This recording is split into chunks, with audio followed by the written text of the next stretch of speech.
All right, let's get it.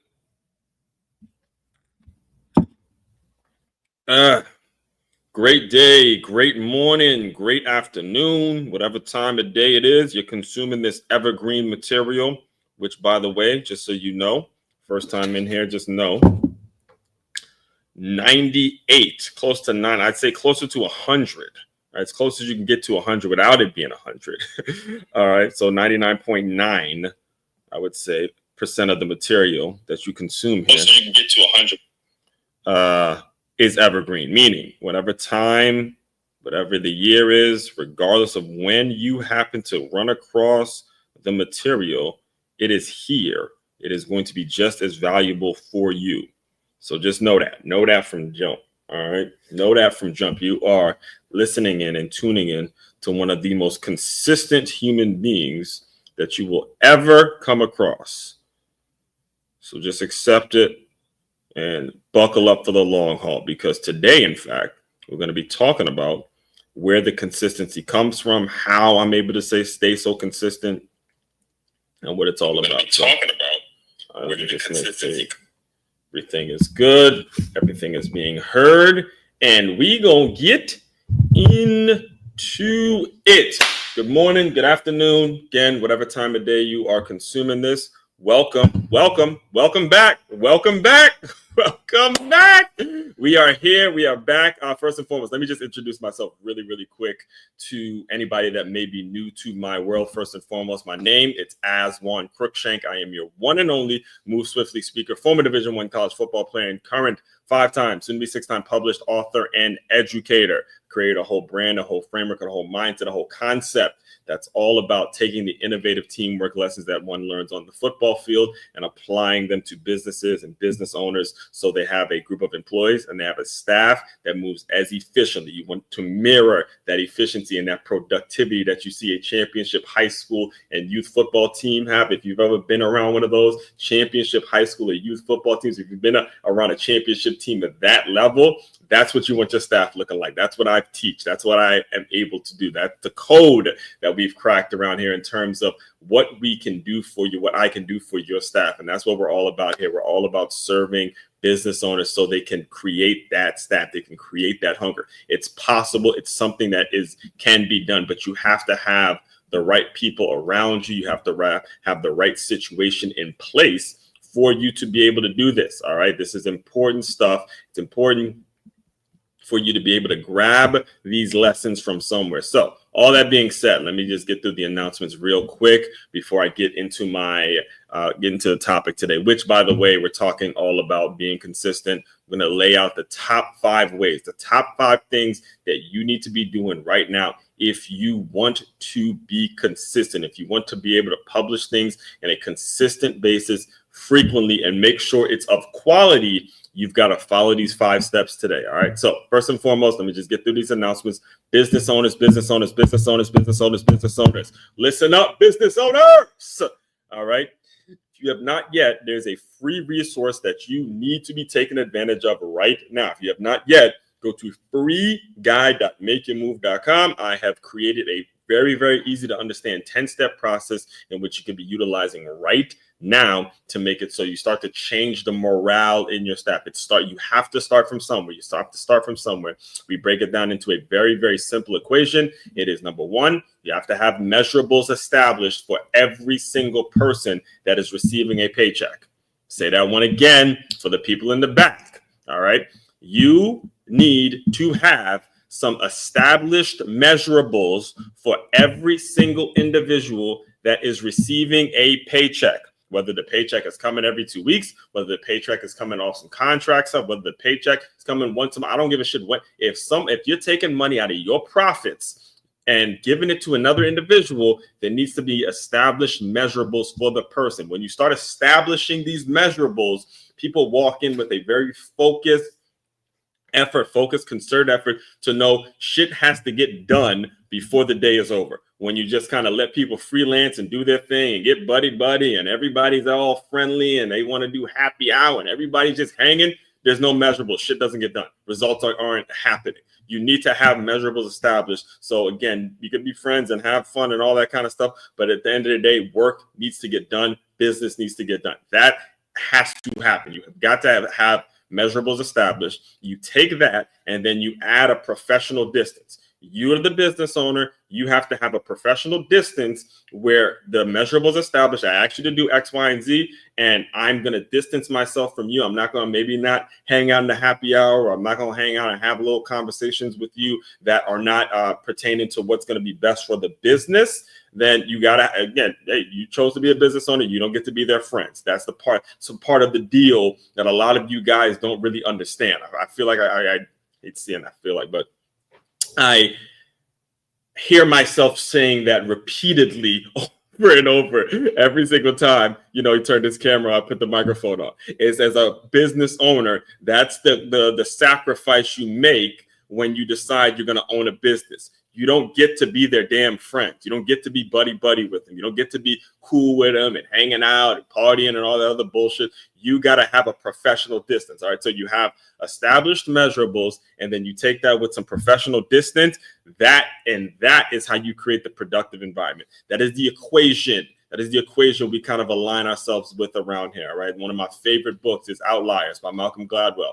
And he talks about, success being a kind of a math problem, like sort of these little things that happen throughout a person's life, where you add one, you add this, you add this, you add this, and boom, you start to see why a person is into the things that they're into and what made them a success. And the thing about that book is it's been highly acclaimed. A lot of people love it, but I've thought about it and said, okay, maybe he talked about it from the perspective of somebody being a success. But if you take those same principles, it can add up to why somebody is doing something that isn't as positive in their life. And again, we're going to be actually diving into this as we, dive deeper into the live stream. But as we dive deeper into the topic today, but if you take consistent behavior, you take certain things that happen to a certain person in their past, you start to understand why their actions led them to whatever result they got. All right. So establishing measurables and professional distance is very important, and that will equal the productive environment that you want as a business owner. So if anything I just said in the past 4 or 5 minutes sounds like it's you don't need to hear anything else. You want me to come in and speak to your staff and be the one that teaches my employee development workshops and implements this kind of mentality into your staff. Say less. Just simply go to makeitmove.com. It's right there on the shop now. You come book me to speak. You learn more about me. You can hear all about my philosophy, my mindset, and again, have me come in and teach your staff these things. It's one thing to get free resources and all that. Again, that stuff is important, but at some point you're going to have to put your money where your mouth is. If you're serious about turning your business into a championship team, it is makeyourmove.com. Get all the information you need there, or just contact me and we will definitely dive deep. I'll give you all your options and how you get it paid for and all that kind of stuff. All right. So all that being said, let's get to today's topic. And for the record, now we do this Monday. We pretty much do it every day, but Monday through Friday, we have a certain theme that we work from. And this week's theme, let me pull it up real quick. This week's theme is all about consistency. It's all about consistency. And as I was telling you guys yesterday, it came from a trip to Church by the Glades. Church by the Glades. I went to Church by the Glades with my girl, not this Sunday, but 2 Sundays ago. And the pastor put it up on the screen. He made it so there was actually, you know what? Let me just pull it up real quick because I put the definition up yesterday.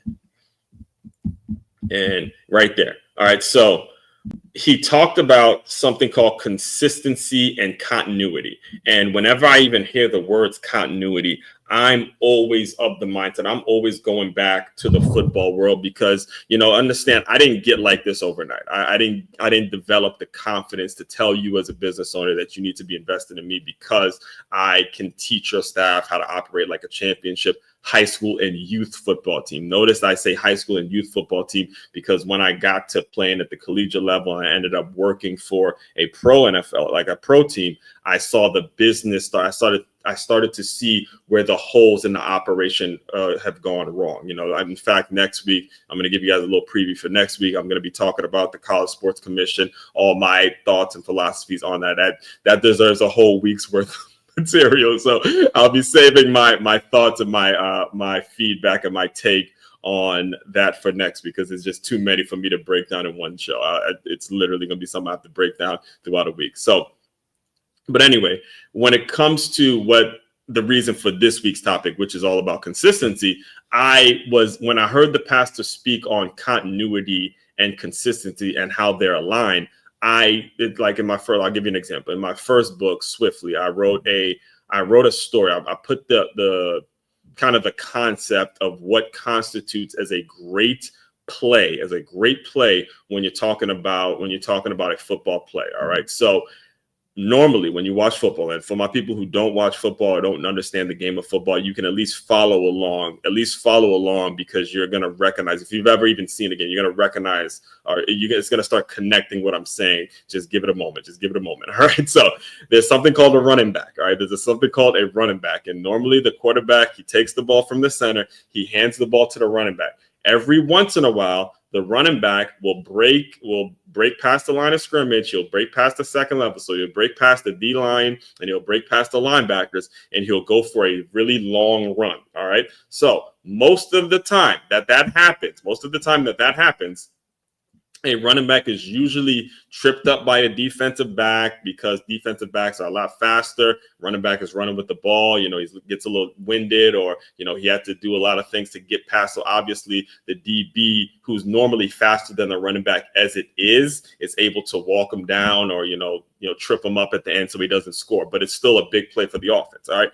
Here's one of the best things that you can see on the football field is when a running back goes on a long run and he finishes the job, he seals the deal, and he goes into the end zone. And normally that happens only because you see a wide receiver who's also a skilled player, a skilled player who's not known for blocking. When a wide receiver is blocking a DB all the way down the field so the DB can't get the running back and he's all the way in the end zone, that is what I mean when I say continuity to where everybody, even if it's not their job or not necessarily their forte as a receiver, it's not your forte to be blocking, but you're blocking because it's in the best interest of the team. That's what we mean when we say continuity. So when I heard the pastor talk about continuity and consistency, I immediately thought about, because I put that story in my first book, Swiftly, which you can get, by the way, on makingmove.com as well. But whenever I hear the word continuity and consistency and how they're aligned, I think about how the cohesion, how they work together, how everything just comes together when you're working with the right team and the right organization. So boom, it was there. I heard it. It hit something in my mind. It triggered something in my mind. I started getting to writing. I took a picture. I'm like, okay, this is the topic, and we go do a deep dive in it. All right. So yesterday we talked about what are you consistent with? For me, it was my work ethic. And today, per usual, we're going to go into the top 5 Tuesday, top 5 ways to be consistent in life and in business. All right. You need to follow these steps by the book. Okay. Sequentially. It has to be a sequential thing. You can't start with one and then try to go back with the other. I am, again, the most consistent person that you will ever meet. All right. I'm putting it on tape. The most consistent that you're going to ever meet. You're going to be very few people out there that are going to be as consistent as me. And I'm telling you, I'm giving you the blueprint just based on my life and how the whole thing started to get structured, to where if you knew me maybe 10 years ago, then 5 years ago, even, it would be like all over the place, because I would do this, I would try this.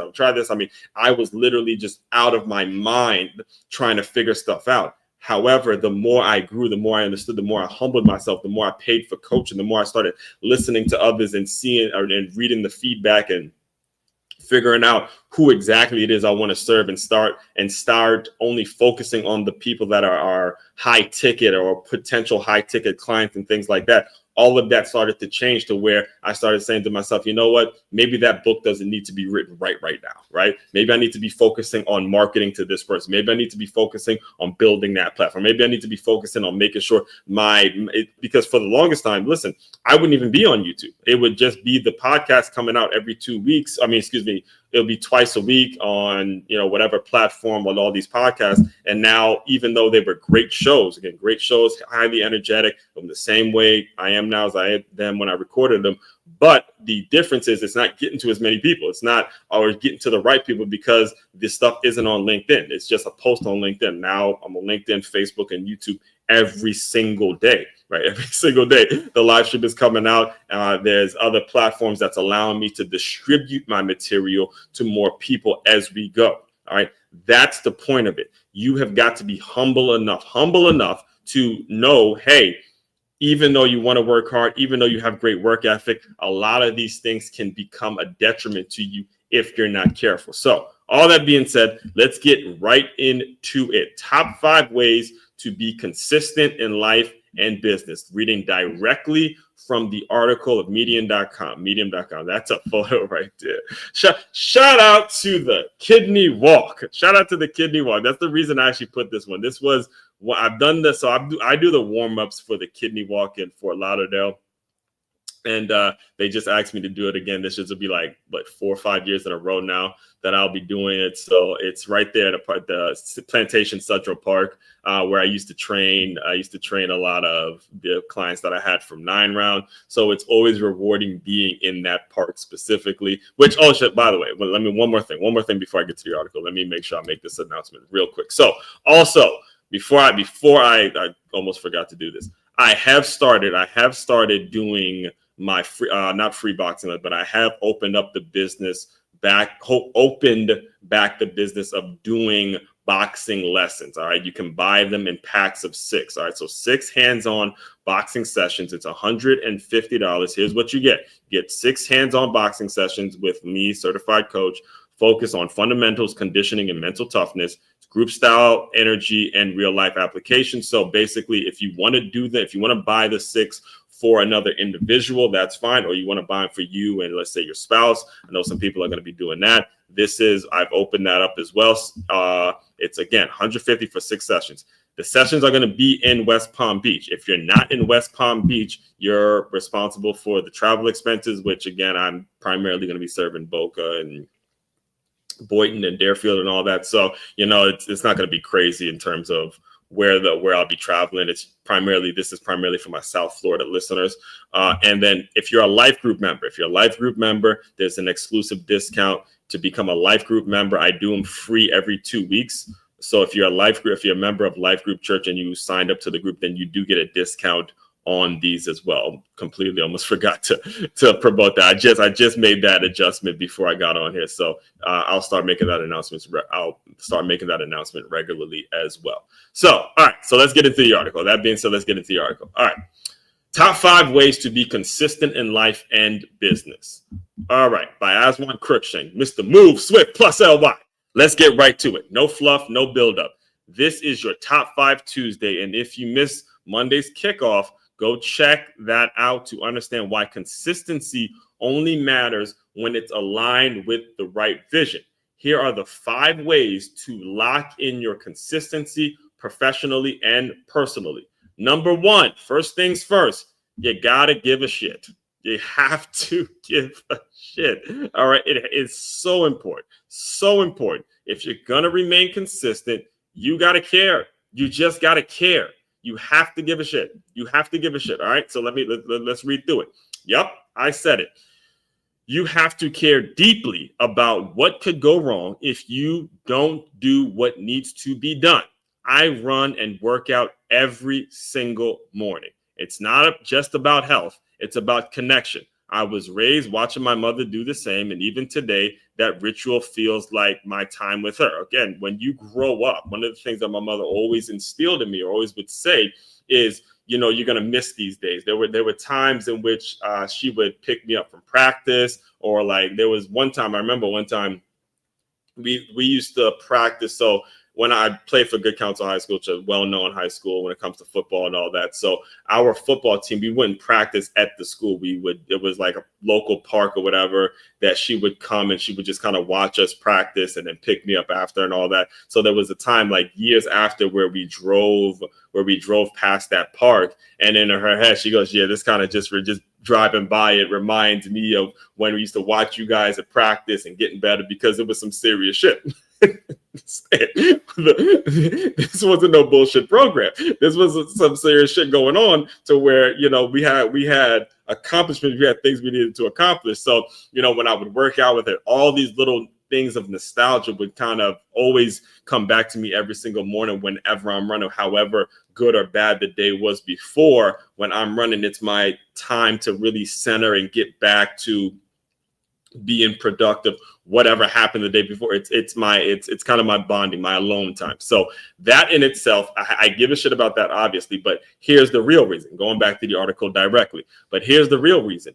Both my father and grandfather had serious kidney issues. My grandfather passed away because of a kidney issue, and my father had to get a kidney transplant. All right. So when I remember that, I'll never forget the day. I'll never forget the day that we found out, and it was my mother. She was in the kitchen, absolutely just, going through it. Had a day. You could see she had a day, and then she told my sister and me, and then when she told my sister that my father had a kidney failure or whatever.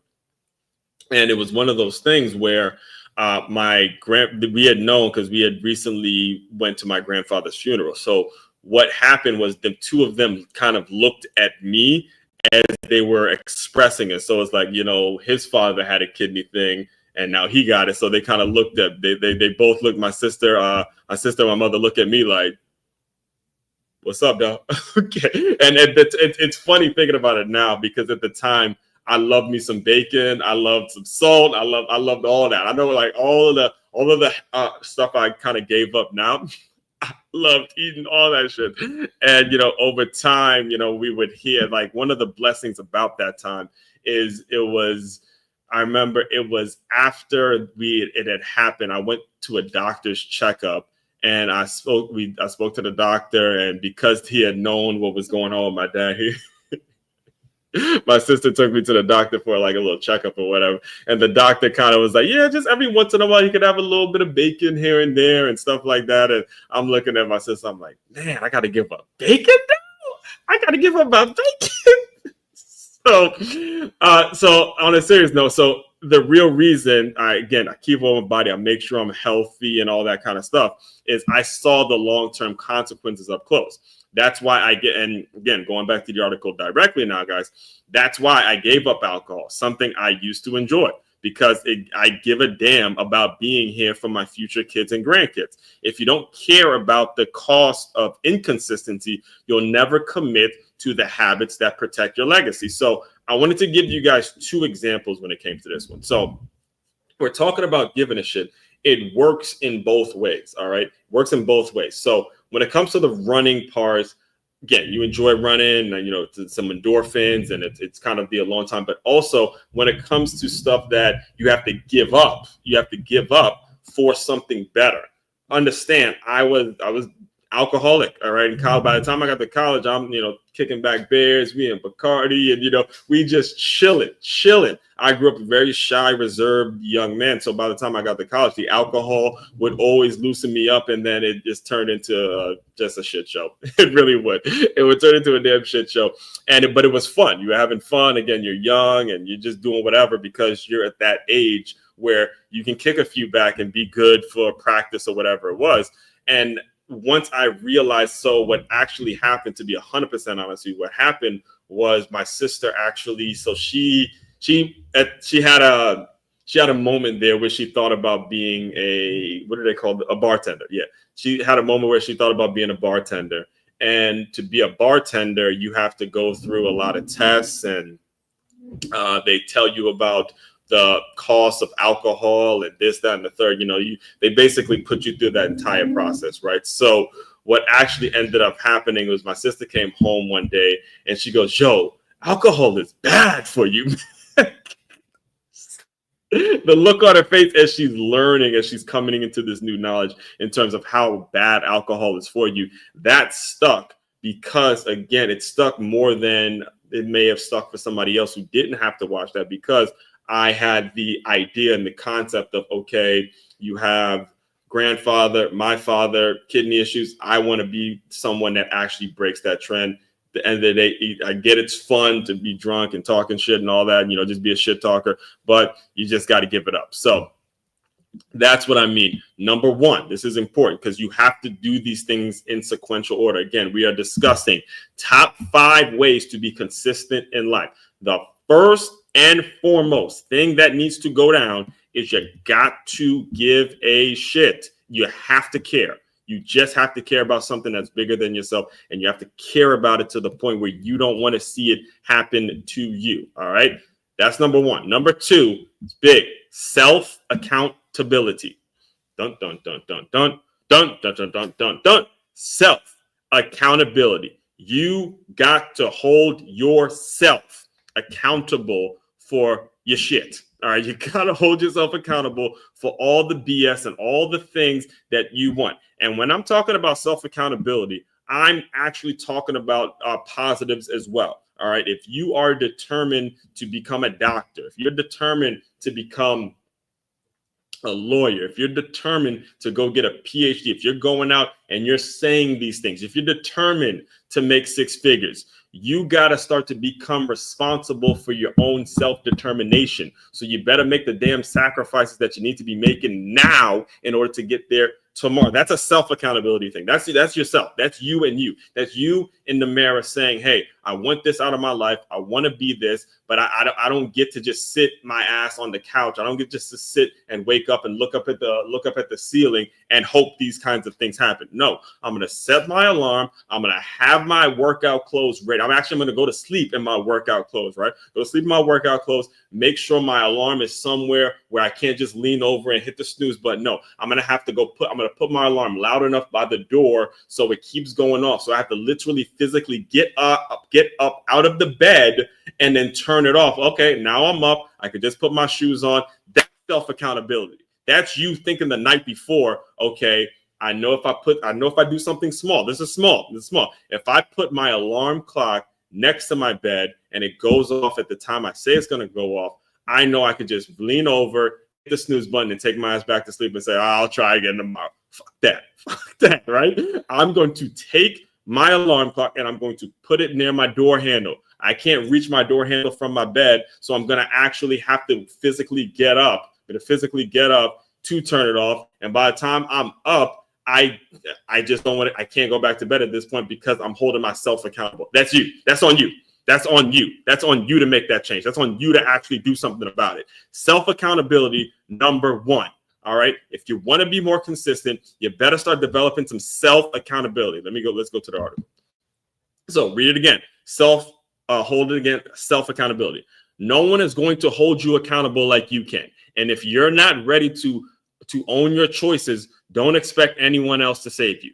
For me, seeing my father in a hospital bed every day of high school, hooked up to a dialysis machine, that changed me. Every single day, I can still hear, listen to me, folks, I can still hear the sound in my head of his dialysis machine every single day. So what happened was, he had my entire 4 years of high school. This is why I'd never actually shared this. I'd never shared this while I was in high school because he actually asked me not to, and I understand why he asked me not to, because he didn't want people, feeling sorry for him and all that kind of stuff. And I'm the same way as I've grown into my adult years. But one of the things that will wake me up every single day for the 4 years that I was in high school, talking about, I was voted captain on my football team 2 years. For 2 years, I was voted captain of my football team. First team WCAC, played for one of the most well-known high school football programs in the country. And I wouldn't share this with my teammates. I wouldn't share this with my coaches. I wouldn't share this at all. But I would wake up to my father being on a dialysis machine, and you would hear the machine turning over and turning, like it changes, all of that shit. All right, all of it. And when it comes to when it comes to the self accountability, let's say it's a morning where I don't feel like working out. Let's say it's some alcohol that's sitting right next to me, and knowing the drinker that I used to be, I say, hey, I don't need it. There's something bigger. That's being self accountable, folks. That's being self accountable. That's seeing what you've had in your past. That's you learning from what you had in your past and saying, we're taking a different route. That's you breaking the pattern. That's holding yourself accountable, folks. All right. That's what you got to have. Number one, got to give a shit. Number two, this is an important one. It's self-accountability. The people I look to work with, the people that I aspire to be like or aspire to have my brand and my business around, the people that the folks that I look to mirror in terms of how I operate my life. This is by far the main category that they have. The main element, the common denominator in all the people that I sort of look up to and I sort of try to mirror my brand around, they have this one thing. It is very fucking clear through every sentence, every time they open their damn mouth, they're holding themselves accountable. The people I eventually just stray away from, they don't do this. Everything is about somebody else. Somebody else did this. Every single time something comes up, they're deflecting about this. Oh, well, that person did this to me, and that person did all this other bullshit. It gets tiring after a while. It gets exhausting. At some point, we want to hear where you're holding yourself accountable for your shit.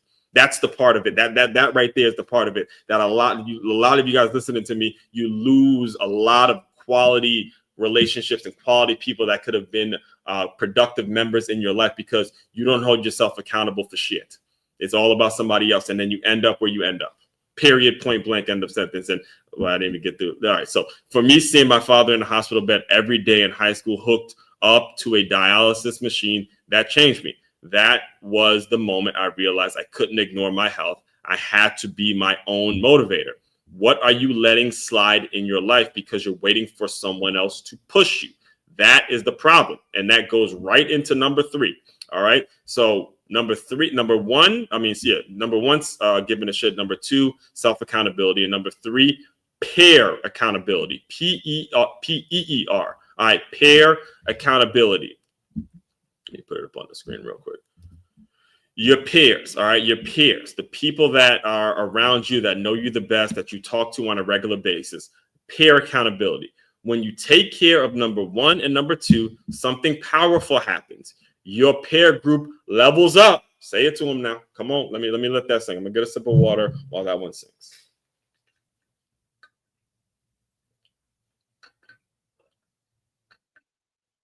All right, so this is kind of moving in a sequential order here. It's understand why I told you guys it has to happen in this order. Giving a shit, self-accountability. Number three is peer accountability. When you take number one and number two, something powerful happens. Your peer group levels up. Let me take you back to my first date with the woman who is now my girlfriend. She noticed I had water on the table and asked if I drink. I told her straight up, I'm through with alcohol. She respected that. She later joked that if I had been drunk and acting up, there would not have been a second date. Your circle will reflect your standards when you lead with discipline, and people you attract will either rise to it or remove themselves. Hear me, folks. Hear me. The first date was actually hearing. We went to see a group called Life in Color, and they performed all of the Coldplay classics, And all right, anyone that knows, listen, man, it's fun. This is a funny story, real quick story that I have to get through, just so you understand the significance in Coldplay. All right. So I used to work for the Miami Dolphins Foundation, and there was a time where Coldplay, about 4 or 5, no, probably a little longer at this point. So probably around 2017. In fact, this is actually verifiable information. Let me see if I can find it. 2017 Coldplay tour and Hard Rock Stadium. Hold up one second. Yes, let me see if I can find it. Yes, right here. Yep. Yeah. Let's see if it's there. Coldplay, August. Yep, 2017. This is it. This is absolute. Yep, it was right here. Let me pull it up so you guys can see it. This is verifiable information. So I used to, like I said, I used to work for the Miami Dolphins, and we had access. We had access to a lot of different things, and I was helping out. I was helping out in the stadium during this time. So after we did our work and did what it is we had to do, we got a chance to see this concert. So I was moved. Just look at the scenery. I mean, I was moved. They put on one hell of a show. I had never been a part of, I've never seen anything like that, to the point where the next day, so I was working for the Dolphins Foundation, and I was a boxing trainer at 9 Round. So the next morning, I'm singing all of the Coldplay classics, like been reading books of old, the legends, and I had all the, like, I was a Coldplay fan, like a fan, die-hard fan. And one of the members who I had gotten really close to, I shout out to what was Jesus. I know her. I'm trying not to put I know her real name, but I'm forgetting. Whenever I bring up my 9 Round members, I try not to put their real names out there. But I'm not trying not to put her real names out there, but her fighter name is usually who I put out, and her fighter name is completely slipping. It's completely, I slip in her fight. But anyway, not important. Anyway, she noticed that I was really excited. I was really pumped. Like, she noticed there was something different about me because I keep talking about Coldplay, and I'm talking about the performance, and I'm singing their songs. I'm putting the Coldplay songs on as they're working out. And she goes, "Was that like your first white boy concert?" That's right. The reason it was so funny is because she was right. It was the first like white boy concert that I've ever been to. So she called that out on me, and I'm like, okay, yeah, it was. I didn't want to say it, but I'm like, yeah, that was like my first white boy concert. I didn't really realize y'all did it like that. That they had the place rocking. So ever since then, I've been a Coldplay fan, and the group I took her to, like, whenever I hear Coldplay songs, I get all excited. I'm like dancing, I'm moving with it. And had I been drunk on that first date, she would have saw a side of me that was like, look, no, this ain't going, the math ain't, this isn't going to work. So I'm telling you that I'm explaining all that to you so you understand. When you start holding yourself accountable, your peers and the people around you, the people that you let close to you, they're going to start to rise to it or remove themselves, just depending on how much you're actually really holding yourself accountable for these things. So that's 1 through 3. 1 through 3, there's a lot of inner work. It's really about accountability. All right. So now let's get through 4 and 5. Number 4, give yourself some grace. All right. Give yourself some grace. Listen, I am not advocate. I'm not telling you something that's easy. All right. I remember, in fact, when I played at Stony Brook, Coach P at the time, it's not Coach P anymore, but back when I played, there was Coach P. He would be talking to the incoming freshmen and understand something about making the transition from high school football to college football. It's not an easy one. I'm telling you right now, it's not an easy one. There's just different things that you have to think about as a high school kid versus a college kid. And he would explain to them, it's not an easy thing you're doing.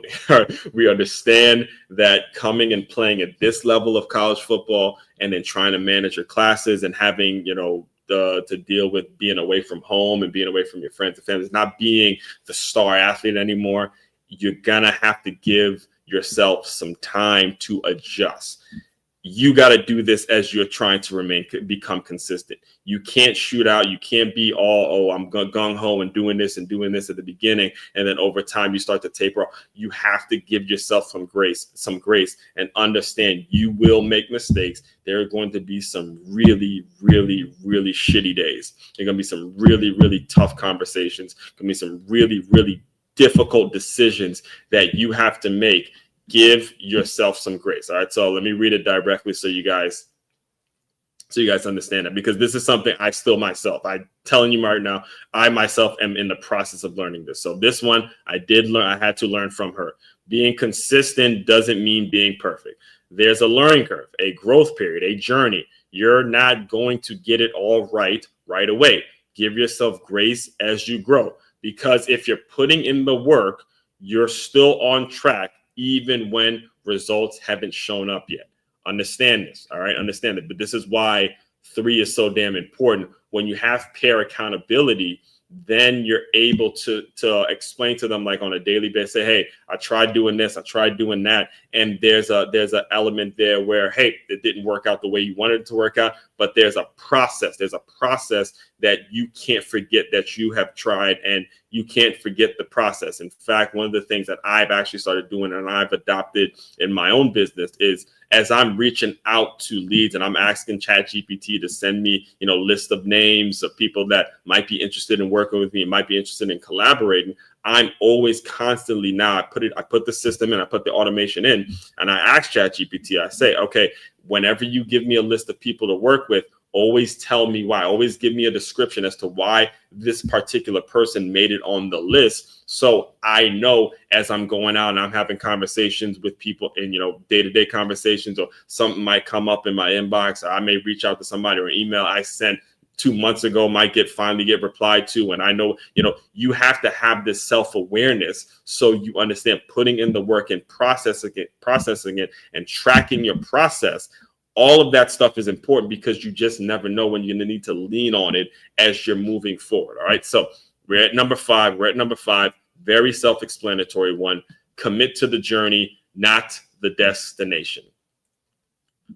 Commit to the journey and not the destination. Speaking of 9 rounds, speaking of my time as a boxing trainer, I would scream this. Almost on a daily basis. As they're going through the rounds, their ass is getting kicked, they're tired, there's every excuse in the world not to throw that jab the right way, not to throw that punch, not to do the front kick with much effort, not to hold that plank, to give up holding the plank, or do whatever it is.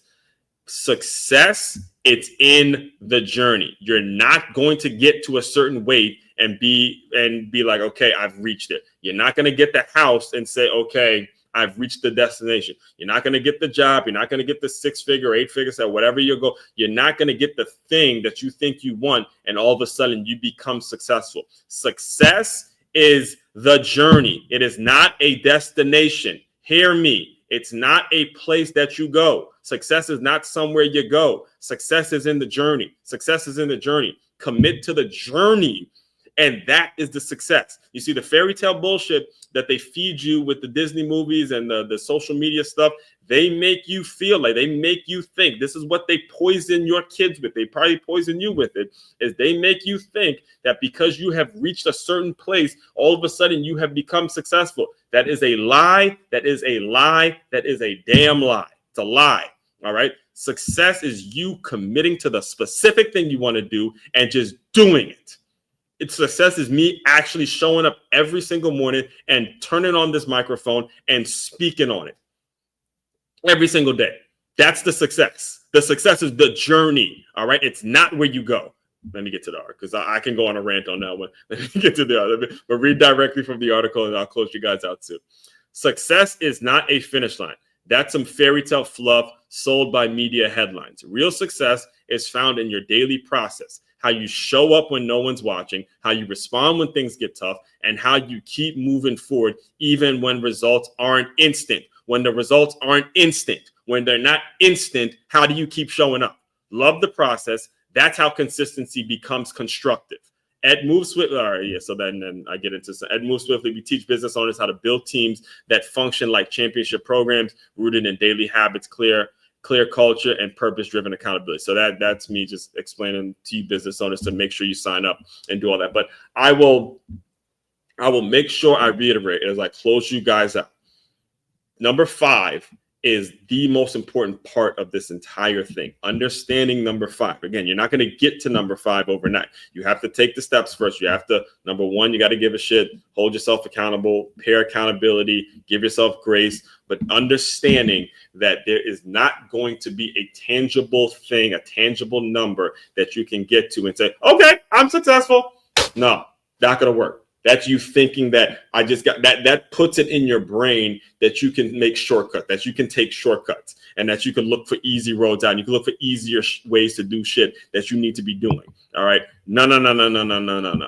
Focus on the journey. Ask yourself this question. Do you love the journey? Do you love the journey? And if you love the journey, wrap your arms around the process of the journey. Wrap your arms around the people that you love. Wrap your arms around the entire journey and just enjoy the shit out of it. Do your best to get to wherever it is you're trying to get to, whatever the issue is that you're trying to resolve at the moment. Do your best to do it. But at the same time, always appreciate the moment. Always appreciate the moment. Always appreciate the right now. The greatest reward you can have is the right now and today. All right.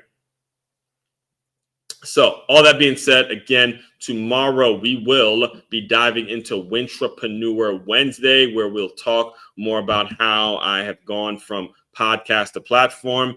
Again, business owners, if you have not yet, go to freeguide.makeyourmove.com. Make sure you get you a free guide, or if you're ready to roll and have me come in and speak to your staff, it's makeyourmove.com, and we could discuss all your options and all that kind of stuff. And free boxing lessons. But yes, boxing lessons, we're back on. We're back on. Make sure you just go to makeyourmoveshop.com. We're selling them in packs of 6. So be sure to contact me if you're interested in that as well. All that being said, Aswand Cruickshank, your one and only Move Swiftly speaker, checking out. You guys continue to move swiftly. We will talk more soon.